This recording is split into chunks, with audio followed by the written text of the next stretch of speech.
President Trump is signaling that an end to the war in Iran could be on the horizon. He says the U.S. could leave the region in approximately 2 to 3 weeks. The president will address the nation tonight for what he says is an important update on Iran. That will take place at 9 p.m. Eastern, and of course, we will bring it to you live. Take a quick listen to what Mr. Trump had to say yesterday about his endgame for the operation.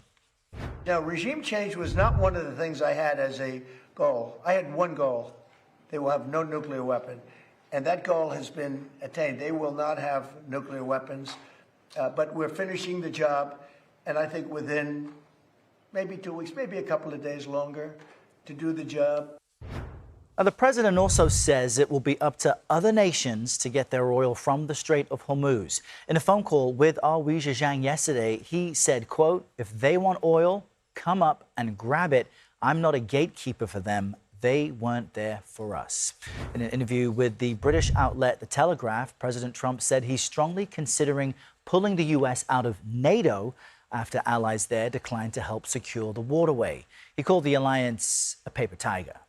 And the fighting continues in the Middle East, meanwhile. The Israeli military says it hit Tehran with wide-scale strikes overnight, while Iran fired missiles and drones at several U.S. Gulf allies and at Israel. According to the UK, a tanker was hit off the coast of Qatar. We've got team coverage on all these angles for you this morning. Holly Williams is in Tel Aviv with the latest on the fighting. But let's begin with CBS News White House reporter Olivia Rinaldi. Olivia, good morning. President Trump says the war could come to a close in a matter of weeks. What does he mean by that? What's his measurement?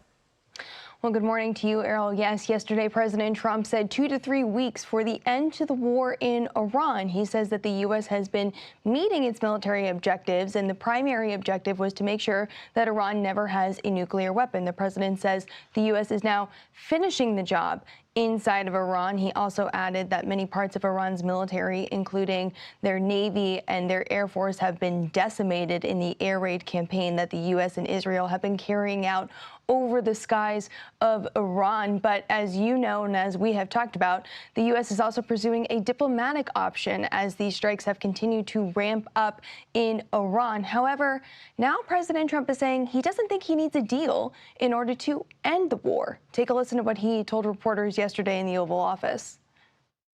Iran doesn't have to make a deal now. Yeah, I've spoken to a lot of people. It's a new regime. Now, it's possible that we'll have a deal because they want to make a deal. They want to make a deal more than I want to make a deal. But in a fairly short period of time, we'll be finished. They will not be able to do a nuclear weapon for years.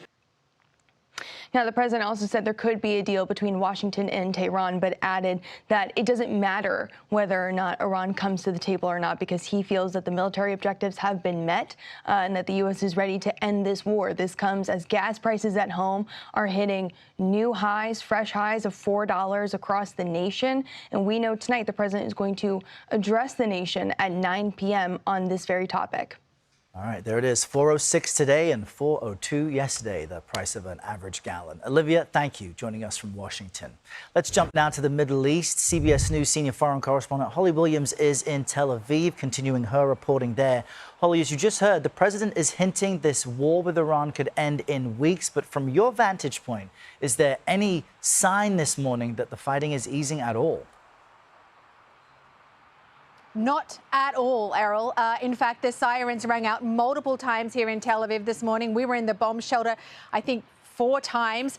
Israeli first responders say that 14 people were injured here by missile fire this morning, including an 11-year-old girl with serious injuries, shrapnel wounds to her limbs. We're also seeing reports this morning that Iran hit a tanker off the coast of Qatar, Kuwait airport again, and started a fire and a business facility in Bahrain.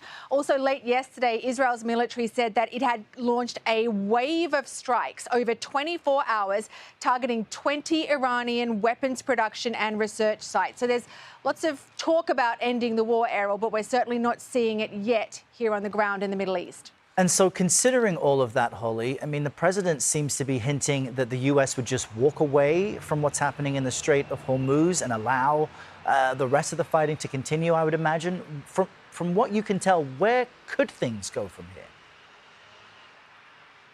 I guess one big question is sort of what has this war achieved? That's what people will analyse in the aftermath of this war. Militarily, the US and Israel have been overwhelmingly successful, Errol. I mean, they've both hit thousands of targets. The US says it's hit over 11,000 targets alone in Iran. Yesterday, the Secretary of State, Marco Rubio, claimed that Iran's Navy and Air Force are, quote, largely destroyed. Israel's military told us that 70% of Iran's ballistic missile launches have now been neutralised and that Iran is no longer producing ballistic missiles. That is key. Also, a large number of Iran's leaders have been killed by airstrikes, and that must have impacted their ability to communicate and to govern.